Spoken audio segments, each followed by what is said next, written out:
Hi friends, అందరూ ఎట్లున్నారు? మంచిగా ఉన్నారు కదా? నేను కూడా మంచిగా ఉన్నా. మీ సపోర్ట్ ఉంటే ఇంకా మంచిగా ఉంటా. సపోర్ట్ ఇష్టలందరికీ కూడా నేనైతే పేరు పేరున ధన్యవాదాలు అయితే చెప్తాను. కొత్తగా నా ఛానల్ చూస్తున్నట్లయితే కొద్దిగా లైక్ చేసి సబ్స్క్రైబ్ చేసుకొని సపోర్ట్ చేస్తారని అనుకుంటారా. చూస్తారు కదా, వాతావరణం అయితే మస్తు చల్లగా ఉంటుంది. చల్లగా ఉన్నట్టే ఉంటుంది. రాత్రి అంతా వర్షం పడుతుంది, పొద్దున్న లేసరికి మబ్బు ఉంటుంది, మధ్యాహ్నం వచ్చేసరికి ఎండ కొడుతుంది. ఆ ఎండ కూడా ఎట్లా కొడుతుందంటే అసలు ఎండ అన్నట్టు కాదు, మరి వర్షం అన్నట్టు కాదు, ఎట్లనో ఉంటుంది. బట్టలు కూడా ఆరతలేవు. దాంతోని ఇంకోటి ఏంటంటే ఇరిటేషన్ వస్తుంది. కిచెన్లో మొత్తం పోతే మాత్రం మస్తు ఇరిటేషన్ వస్తుంది. గట్లయితున్నది, ఉడకపోత బాగున్నది. ఇట్లయితున్నది. ఇవాళైతే నిన్న నిన్న నిన్న నేను మ్యారేజ్ డే అని చెప్పి పెట్టినా కదా, మంచిగా పోస్టులో పెడితే మంచిగా నాకైతే సపోర్ట్ చేసారు సిస్టర్స్. ఎందుకంటే పెళ్ళైన 13 సంవత్సరాలు కంప్లీట్ అయిపోయినాయి, 14లో పడ్డా. ఆ 13 సంవత్సరాలు నాకు విషయం చెప్పింది లేదు. నాకు పెళ్ళి రోజు నేను ఒక్కరికి చెప్పింది లేదు, ఒకరు నాకు విషయం చెప్పింది లేదు. ఓ గట్లయితున్నది. అయితే మ్యారేజ్ రోజు అంటే మేము పెళ్లి చేసుకునే రోజు ఏం జరిగింది ఏందనేది కూడా ఈ వీడియోలో షేర్ చేసుకుంటా. అన్నీ కూడా ఉంటాయి. మంచి వీడియో ఎండింగ్ వరకు చూసుకుంటా నాకు సపోర్ట్ చేస్తారని అనుకుంటారా. రెసిపీస్ కూడా ఉంటాయి, ఖచ్చితంగా మీరు చూడండి. అయితే కొత్తోళ్ళైతే సబ్స్క్రైబ్ చేసుకోండి, పాతోళ్ళైతే ఒక లైక్ ఇవ్వండి, ఎండింగ్ వరకు చూడండి. చూస్తారు కదా, ఇట్లయితే శనగలు నానబెట్టుకొని మంచిగా మిక్సింగ్ ఏమంటారు కుక్కర్లో అయితే వేసేసుకొని మంచిగా విజిల్స్ 4 వచ్చే వరకు అయితే నేను ఉడకబెట్టుకున్నా. మీరైతే రెసిపీ చూసుకుంటే నా మాటలు అయితే వినుకుంటా వీడియో ఎండింగ్ వరకు చూడండి. అయితే మే 16 తారీఖు మాది నికా జరిగింది. అంటే ముస్లిం ఆచారం ప్రకారం నాకు 16 తారీఖు పెళ్ళి అయింది. ఎప్పుడు? మేలా. ఆ తర్వాత మే 10 తారీఖు నేను అంటే మాకు ఆర్య సమాజంలో రిజిస్ట్రేషన్, ఆర్య సమాజంలో పెళ్ళి అయింది. రిజిస్ట్రేషన్ కాదు, ఆర్య సమాజంలో పెళ్లి జరిగింది. హిందూ ముస్లింలతోని పెళ్లి జరిగింది. నేను హిందూ, మా ఆయన ముస్లిము. ఆర్య సమాజంలో పెళ్లి చేసుకున్నాం మే 10 తారీఖు. ఆ తర్వాత మరి ఇంట్లోంచి వచ్చింది కూడా మీకు చెప్పాలి కదా. నేను మే 6 తారీఖు ఇంట్లోంచి అయితే వచ్చిన. మే 6 తారీఖు ఇంట్లోంచి వచ్చిన. మే 10 తారీఖు ఆర్య సమాజంలో పెళ్లి చేసుకున్నా. మే 16 తారీఖు మా మామయ్య వాళ్ళు నాకైతే నికా చేసారు. మా ఆయనతో నొప్పించి సిగ్నేచర్ పెట్టి నికా అయితే జరిగింది. ఆ నికా జరిగినప్పుడు కూడా నాకు ఉర్దూ రాకుండే. ఏం జరుగుతుంది, ఏం చేస్తారు, ఏంది నాకు అర్థమే కాలేదు. మస్తు ఘోరంగమైన విచిత్రమైన నేను సిచ్యువేషన్లో ఉండే. ఎందుకంటే ఒక్క తెలుగు తప్ప ఉర్దూ రాకపోయేది. ఇక నన్ను అయితే తీసుకుపోయారు, తయారు చేసారు, సిగ్నేచర్ పెట్టిపించారు, నికా చేయించారు. ఆ తర్వాత మధ్యాహ్నం 2 గంటలకు భోజనాలు చేసినాం, తినేసినాం. ఇక రాత్రి అవుడుతోనే బయలుదేరి ఇంటికైతే వచ్చినాం. ఎక్కడ రెంటుకుంటాం, హైదరాబాద్ రెంటుకుంటేటోళ్ళం. అక్కడికైతే వచ్చేసినాం. ఆ రోజు మేమైతే కలిసి అయితే ఉండలేదు, మా అత్తమామలతో కలిసి ఉండలేదు. పెళ్ళైన రోజే మేమైతే తిరుగు ప్రయాణం అయితే చేసినాం. అది పక్కన పెడితే మీరే తమిళ చదివారు కదా, నా లవ్ కోసం, నా ప్రేమ కోసం నేను నా ఫ్యామిలీని, నా లవ్ కోసం, నా స్వార్థం కోసం మా ఫ్యామిలీని నేనైతే జీవితాలను నాశనం చేసిన అన్న ఫీలింగ్లా నేను ఎప్పుడు జీవితాంతం ఉంటా. ఆ ఫీలింగ్ నా చచ్చే వరకు ఆ ఫీలింగ్ పోదు. అది ఏందన్నది కూడా ఈ వీడియో షేర్ చేసుకుంటే, ఏ రోజు నేను షేర్ చేసుకోలేదు, ఈరోజు షేర్ చేసుకోవాలనిపిస్తుంది కాబట్టి షేర్ చేసుకుంటానా.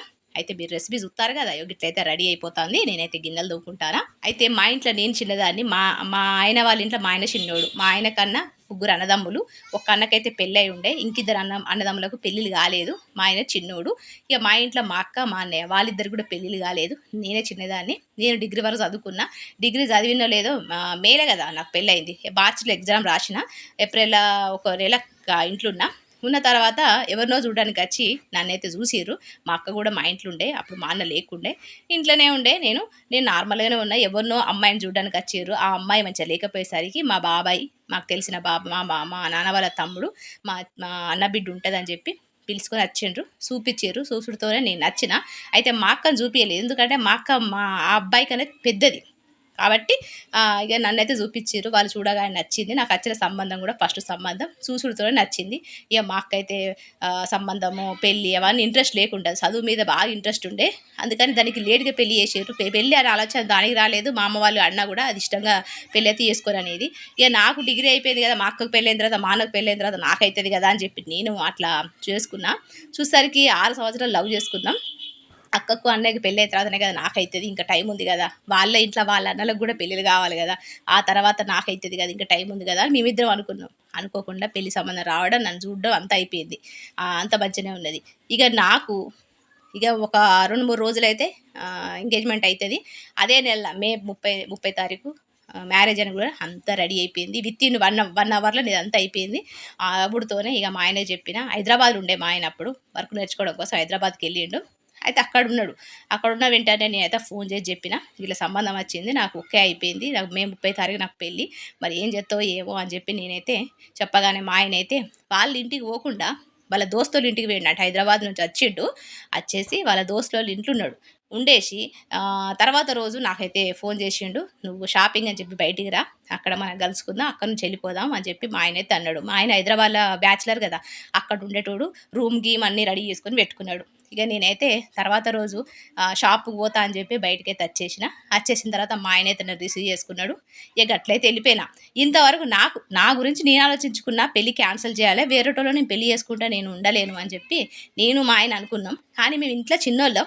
మాకు వాళ్ళందరికి పెళ్ళిళ్ళైన తర్వాతనే మాకైతది కదా! అప్పటి వరకు మాకు సంబంధాలు రావు కదా! అని చెప్పి మేము అనుకున్నాం. అనుకోకుండా నాకైతే పెళ్లి సంబంధాలు రావడం అట్లా అయిపోయింది. ఇంట్లోంచి అయితే వచ్చేసిన. వచ్చేసిన తర్వాత సగం దూరం పోయినామో లేదో అంటే హైదరాబాద్‌కి కదా మేము పోవాల్సింది 300 కిలోమీటర్ల దూరంలో ఉండే మా ఊరుకు హైదరాబాద్‌కు. చూస్తారు కదా మాటల్లో పడి రెసిపీ అయితే రెడీ అయిపోయింది. బ్రేక్‌ఫాస్టు చూస్తారు కదా నిమ్మకాయలు నేను షార్ట్ వీడియోలో పెట్టినా కదా ఎంత ఫ్రెష్‌గా ఉన్నాయో. అట్లయితుంటాయి. చూడకపోతే షార్ట్ వీడియోలు చూడండి కొత్తోళ్ళైతే. అయితే బస్సెక్కినాం. బస్సెక్కిన ఒక అరగంటకే, గంటకే మా ఇంటి నుంచి అంటే మా అమ్మ వాళ్ళు మా మా మా మా ఆయన వాళ్ళ ఇంటికి పోయిర్రు. పోయిర్రట. పోయిన తర్వాత మా మామయ్య వాళ్ళకి ఏం తెలవది. ఎందుకంటే కొడుకు వాళ్ళ ఇంటికి రాలే గదా! మా ఆయన వాళ్ళ ఇంటికి రాలే. వాళ్ళ దోస్తోళ్ళ ఇంటికి పోయిండు. పోయి అక్కడ ఆ రోజు పడుకొని తర్వాత రోజు నన్ను రిసీవ్ చేసుకొని మేమైతే వచ్చేసినాం. ఇట్లా అయితదని చెప్పి మా ఆయన ఏం చేసిండు వాళ్ళ ఇంట్లోకి పోకుండా వాళ్ళ దోస్తుల ఇంటికి పోయిండు. అయితే మేమైతే బయలుదేరినాం. 1 అవర్ అయిందో లేదో మా మామయ్య వాళ్ళ నుంచి ఫోన్ వచ్చింది. మా మామయ్య వాళ్ళ కొడుక్కు ఫోన్ చేసిండు. నా దగ్గర ఫోన్ లేదు కదా! మా మా ఆయనకు ఫోన్ చేసుడుతోనే మా ఆయన అయితే భయపడ్డాడు. మేమిద్దరం అప్పుడు బస్సులో ఉన్నాం. అప్పుడు ఫోన్ చేయగానే "ఏందిరా నువ్వెవరు అమ్మాయిని తీసుకొని పోతానవట కదా" అని అనుడుతోనే నాకు తెలవదు నేను ఎవరిని తీసుకొని పోతలేను అని చెప్పి మా ఆయనైతే అబద్ధం ఆడిండు. అబద్ధం ఆడకు నిజమే చెప్పు అని చెప్పిన. అంత గట్ల జరిగిపోయింది. నిజమే చెప్పిన.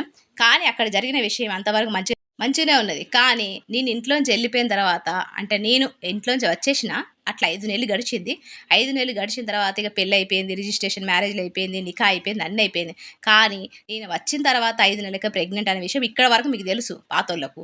అయితే ఆ 5 నెలల లోపు మధ్య జరిగింది మీకెవ్వరికీ చెప్పలేదు. ఈ రోజు వరకు చెప్పలేదు. చూత్తారు కదా! ఇక్కడ నేను స్వీట్ చేత్తానా పెళ్లి రోజు కదా అని చెప్పి ఒక స్వీట్ అయితే చేత్తానా. ఇగ గిట్లయితున్నది శనగపిండి, మైదా పిండితోని చేత్తానా. చూడండి మీకైతే మంచిగుంటది. ఇంట్లో ఏం లేనప్పుడు ఇట్లా లడ్డు అయితే చేసుకోవచ్చు. అయితే అంతవరకు మంచిగానే ఉంది. కానీ నేను ఇంట్లోంచి వెళ్ళిపోయిన తర్వాత మరి పెళ్లి గాని మా అక్కున్నది. పెళ్లి గాని మా అన్నయ్య ఉన్నాడు. మరి వాళ్ళ జీవితాలు ఏమైతాయని ఒక్కరోజు కూడా నేను ఉన్నా. ఇంట్లోంచి వెళ్ళిపోయేటప్పుడు ఆలోచించలేదు.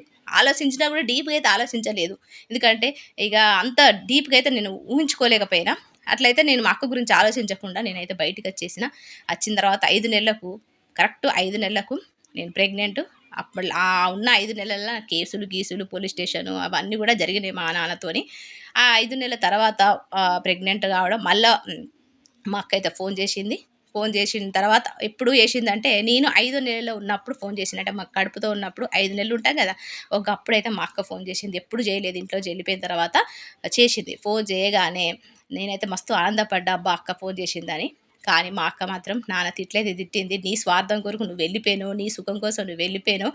నువ్వు ఇష్టపడిన వ్యక్తిని వెళ్ళిపోయినావు. మరి నా జీవితం ఏందని నువ్వు ఆలోచించినవా అనే తల్లిదండ్రులు ఏమైనా అవుతారని ఆలోచించినవా అని చెప్పి అన్నది. నేను మస్తు బాధపడ్డా అది నిజమే. నేను ఆలోచించలేదు. అట్లయితే జరిగింది. ఎందుకంటే హిందూ ముస్లింలు ఎవరు ఒప్పుకోరు కదా! అందుకని చెప్పి నేనిగ అట్లా అయిపోయింది. అది జరిగిపోయింది అట్లా. ఇక మా అక్కకైతే సంబంధం వచ్చిందట. మా అక్కకి సంబంధాలు రాలేదు అప్పటి వరకు. మస్తు సంబంధాలు రావడం, పోవడం ఇట్లా జరిగింది. ఒక సంబంధం అయితే వచ్చింది మా చుట్టాలోళ్ళే. వచ్చిందట. అచ్చుడుతోనే వాళ్ళైతే సుత్తారు కదా! ఇక్కడైతే శనగపిండి యేసుకుంటాను, నెయ్యేసుకున్నా. అయితే ఇగ వాళ్ళు మా అక్కయితే ఫోన్ చేసి నాకొక సంబంధం వచ్చింది. ఎన్ని సంబంధాలొచ్చినా గూడా అవైతే నీ విషయం తెలుసుడుతోనే ఆళ్ళెళ్ళిపోయిర్రు. ఈళ్ళకైతే మేము చెప్పలేదు. పెళ్లి జరిగింది మా చెల్లెకు గిట్లా జరిగిందని చెప్పలేదు మేము. అందుకనే మన సుట్టపోళ్ళే అని చెప్పి మా అక్క అయితే చెప్పింది. చూస్తారు గదా! ఇక్కడైతే మైదా పిండేసుకున్నా. అట్లయితే చెప్పిందట. నేనన్నా "గట్లెట్లా చెప్తావే? అట్లా చెప్పాల్సింది గాదు. నేను ఇంట్లోంచి ఎళ్ళిపోయినా అనే విషయం చెప్పాల్సింది. పెళ్లయిందనే విషయం చెప్పాల్సింది. ఒకవేళ సంబంధం నచ్చితే మీరు నచ్చితే ఖచ్చితంగా నేను నీతోని ఉంటాడు. లేదు అబద్ధమాడి పెళ్లి చేసుకుంటే ఏ రోజైనా నీకు మోసం చేసిర్రని నేను కొట్టడం, తిట్టడం, డైవర్స్ ఇవ్వడం చేస్తాడు గదా అక్క" అని చెప్పి నేనైతే అన్నా. "అవునా? నీ గురించి చెప్తే నన్నెవరు చేసుకుంటారు? ఎవ్వరు చేసుకోరు. అందుకే మేము చెప్పలేదు" అని చెప్పి మా అక్క అయితే అన్నది. "నువ్వు రావాలే. నా పెళ్ళికి నువ్వు కనపడాలే. మా చెల్లె చదువుకోవడానికి పోయింది. హైదరాబాద్‌లో ఉన్నది. కోచింగ్ వేయద్దని చెప్పినావు" అని చెప్పి మా అక్క అయితే అన్నది. అనుడుతోనే నేనైతే అట్లా అన్నావా అక్క? మరి అట్లా అన్నావు కరెక్టే. మరి నేను ఇప్పుడు ప్రెగ్నెంట్ కదా! 5 నెలల ప్రెగ్నెంట్ ఎట్లా అంటే, "నువ్వు ప్రెగ్నెంటా? ఇంకా పెళ్లి కాకుండా ప్రెగ్నెంట్ కూడా అయిందా నీకు ఇప్పుడు?" నన్నెవరు చేసుకుంటారు, ఇప్పుడు ఈ సంబంధం కూడా పోతదని చెప్పి మా అక్క అయితే అన్నది. చూస్తారు కదా చక్కెర పౌడర్ వేసుకుంటానా అన్నది. ఆవిడతోనే నేను ఇక ఏం అనలేదు. ఏం కాదక్క నేను వస్తా ఎడి చేసి వస్తా, నాకు పెళ్లి కాలేదని చెప్పారు కదా నేను వస్తాలే అని చెప్పి నేనైతే అన్నా. ఎట్లా వస్తావే ప్రెగ్నెంట్ కదా అని అనడంతోనే నా కోసం ప్రెగ్నెంట్ తీయించుకో నువ్వు, ఇప్పుడు నీ స్వార్థం కోసం నువ్వు వెళ్ళిపోయాను, నా లైఫ్ నువ్వు ఆలోచించలేదు, నాకు రాక రాక ఒక సంబంధం వచ్చింది, నీ వల్ల ఇది కూడా వెళ్ళిపోతే ఎట్లా అని చెప్పి ఇక మా అక్క ప్రెగ్నెంట్ తీయించుకో, ఎట్లాతో ప్రెగ్నెంట్ ప్రెగ్నెంట్ అంటే కడమడుతుంది కదా కడుపు, తీయించేసుకో అని చెప్పి అనుడితోనే నేనైతే ఏమనలేదు. షాక్ అయిపోయినా. సరే అక్క నీకోసం తీయించుకుంటలే అన్నప్పటికి 5 నెలలు చూస్తారు కదా పాల పౌడర్ అయితే వేసుకున్నా. అట్లా అయితే అన్న అనుడితో రెడీ చేసి నేను వస్తాలే, ఇంక 20 రోజులు ఉన్నది కదా ఆటలోపు నేను ఏదో ఒకటి చేస్తా, నీకు నీ పెళ్ళి ఎట్లాగైనా నేను చేస్తలే అక్క అని చెప్పి నేనైతే అన్న. ఇక మా ఆయనతోని వచ్చిన తర్వాత చెప్పేసిన, ఆఫీస్ నుంచి వచ్చిన తర్వాత చెప్పుడుతోనే మా ఆయన అయితే తిట్టిండు. గట్లెట్లు చెప్తూ 5 నెలల ప్రెగ్నెంట్ ఎట్లా తీసుకుంటావు, నీ ఆరోగ్యం పాడైపోతుంది, పానం మీదకి వస్తుంది, పెద్ద పానం చిన్న పానం 2 కూడా ప్రాబ్లం రిస్క్లో పడితే మీ అక్క కోసం గంతగా రిస్క్ చేయాల్సిన అవసరం ఏముందని చెప్పి మా ఆయన అయితే నానా మాటలు అన్నాడు. బాగానే గొడవ చేసిండు. మీ అక్క అనడం కరెక్టేనా అనే ప్రెగ్నెంట్ తీయించుకొని అనడం ఏంది, నువ్వు తీసుకుంటా అనడం ఏంది, ఇది ఎంతవరకు నిజము ఎంతవరకు అన్యాయం ఎంతవరకు న్యాయం అని చెప్పి మా ఆయన అయితే మస్తు అన్నాడు. సుత్తారు కదా నేను నెయ్యి వేసుకుంటా లడ్డులు అయితే చుట్టుకుంటానా, ఇట్లయితే ఈజీ చేసుకోవచ్చు. అయితే అన్నాడు అనుడుతోనే, లేదు మా అక్క లైఫ్ని స్పాయిల్ చేసింది నేనే, వాళ్ళ జీవితం నాశనం చేసింది నేనే, మా అక్క కోసం ఇంత మాత్రం త్యాగం చేయొద్దా అని చెప్పి నేనైతే అన్నా. మా ఆయన ఒప్పుకోలేదు. నీ ప్రాణం కూడా రిస్క్ అవుతుందని చెప్పి అన్నాడు. ఒప్పుకోలే. ఇక ఏమైందో ఏమో, ఇక నేను వెళ్ళిపోలేదు అక్కడికైతే, పెళ్ళికైతే పోలేదు. పెళ్ళి అయితే జరిగింది. తర్వాత మళ్ళీ కొన్ని రోజులకు 1 సంవత్సరం తర్వాత నాకైతే మళ్ళీ ఫోన్ వచ్చింది. అప్పటికి మా బాబు పుట్టున్నాడు. 1 సంవత్సరం తర్వాత ఫోన్ వచ్చుడుతోనే అక్క ఎట్లున్నావు అని అడుగుడుతోనే మా అక్క అయితే ఎట్లుంటానే ఇంకా నువ్వు ఇంట్లో వెళ్ళిపోయాను, పెళ్ళికి రమ్మంటే రాలేదు, నన్ను పెళ్ళి చేసుకున్నాడు, ఇక మీరు అందరూ మోసం చేసిరని చెప్పి ఇంట్లోంచి వెళ్ళిపోయిండు, నన్ను వదిలేసి వెళ్ళిపోయిండు. ఇప్పుడు నేను ప్రెగ్నెంట్, బాబు కూడా పుట్టిండు నాకు. అమ్మ వాళ్ళ ఇంట్లోనే ఉన్నా, పెళ్ళైన 3 నెలలకే అమ్మ వాళ్ళ ఇంట్లో వచ్చి ఉన్నా, అతను వెళ్ళిపోయిండు, నన్ను చూడడానికి రాలేదు. ఇక అమ్మ వాళ్ళ ఇంట్లో డెలివరీ అయిపోయింది, అట్లయితున్నా, నీ వల్ల నా లైఫ్ అంతా స్పాయిల్ అయిపోయిందని చెప్పి మా అక్క నాన్న మాటలు అయితే అన్నది. నిజంగా నా స్వార్థం కోసం నేను పోయినా కరెక్టే, కానీ మా అక్క గురించి ఆలోచించలేదు కరెక్టే, కానీ నేను ఏందనే విషయం వాళ్ళు చెప్పాల్సిందే కదా. ఇప్పుడు మా అక్క, మా అమ్మాయినా ఎవరైనా సంబంధం వచ్చిందంటే ఉన్న విషయాలు చెప్తేనే కదా సంబంధం నిలబడుతుంది. అబద్ధాలు చెప్పారు కాబట్టి దానికి అతనైతే ఉంచుకోలేదు. నిజంగా నిజాలు చెప్తే అయ్యో అన్యాయం జరిగింది, పాపం ఈమె బాధ్యులు, ఎక్కడ ఈమె కాదు కదా వాళ్ళ చెల్లె కదా తప్పు చేసిందని చెప్పి మా అక్కను అర్థం చేసుకున్నట్టు కదా.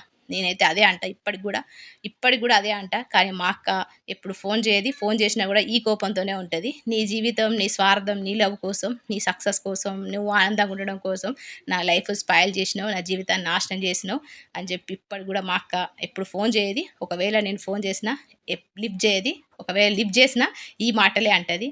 గట్లయితున్నది మా అక్క. నిజంగా నా స్వార్థం కోసం నేను చూసుకున్నా కానీ ఈ రోజు వరకు, ఇప్పటి వరకు, ఈ క్షణం వరకు నేను బాధపడుతూనే ఉన్నా. వాళ్ళకి ఎడి చేసి నా నుంచి ఎంతో కొంత మంచి చేయాలి, నా నుంచి ఎంతో కొంత వాళ్ళకు నేను హెల్ప్ చేయాలని ఉన్నది. కానీ ఏ విధంగా చేయాలి, ఎట్లా వాళ్ళకు నేను మంచి రోజులు తీసుకురావాలన్నది ఈ రోజు వరకు నాకు తెలుస్తలేదు. గట్లయితున్నది. నేను నా ప్రెగ్నెంట్ని కూడా తీయించేసుకుందాం అనుకున్న, డిసైడ్ అయిపోయినా. కానీ నా ప్రాణానికి రిస్క్ అవుతుందని చెప్పి మా ఆయన అయితే వద్దన్నాడు. ఇక దానివల్ల నేను పోలేదు. కానీ మా అక్క అట్లా అడగడం కూడా కరెక్ట్ కాదు కదా. అడిగింది, అయినా కూడా నేను అది తప్పని తెలిసి కూడా నేను ఓకే అన్నా. కానీ మా ఆయన ఒప్పుకోలేదు.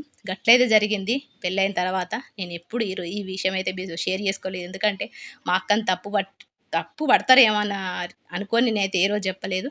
కానీ జరిగినట్టు చెప్పాలి కాబట్టి చెప్పిన. ఇక గిట్లయితున్నది. లడ్డూలు అయితే వేసేసిన. ఇక మ్యారేజ్ డే కదా, బయటికైతే పోతాను, తయారవుతాము. ఈ రోజు వరకు మ్యారేజ్ అన్న విషయం, మ్యారేజ్ డే విషయం అని ఉన్నది కదా, మ్యారేజ్ డే అవుతుంది కదా, మా అత్తకైతే చెప్పాం. ఎందుకంటే మా అత్త మ్యారేజ్ డే అంటే మ్యారేజ్ డే ఏం చేసుకుంటారు, ఏముంటుంది, ఏముండదు అని చెప్పి మా అత్త అయితే కోప్పడుతుంది. మ్యారేజ్ డే అంటేనే మా అత్త కోపం వస్తుంది. ఎందుకంటే నచ్చని కోడళ్ళు వచ్చారు కదా, అందుకని చెప్పి మా అత్తకు కోపం వస్తుంది. నచ్చిన కోడళ్ళు అయితేనే, ఆమె చూసిన కోడళ్ళు అయితేనే నచ్చుతుంది కదా.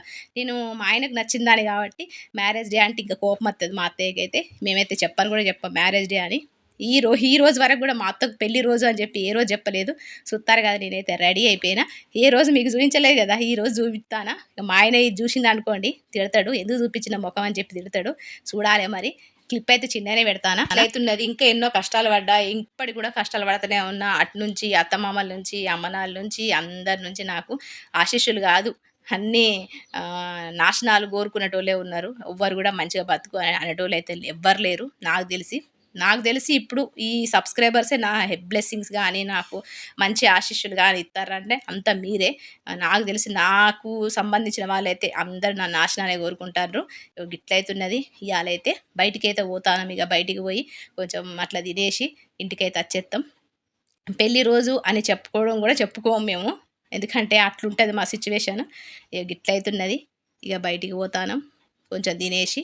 ఇక ఒక రెస్టారెంట్కి అయితే వచ్చిన శంషాబాద్ ఎయిర్పోర్ట్ దగ్గర ఏదో పిస్తా హౌజో ఏదో ఉంది, అది అక్కడికైతే వచ్చినాం. ఇక ఇట్లయితే తినేసి వెళ్ళిపోతాను.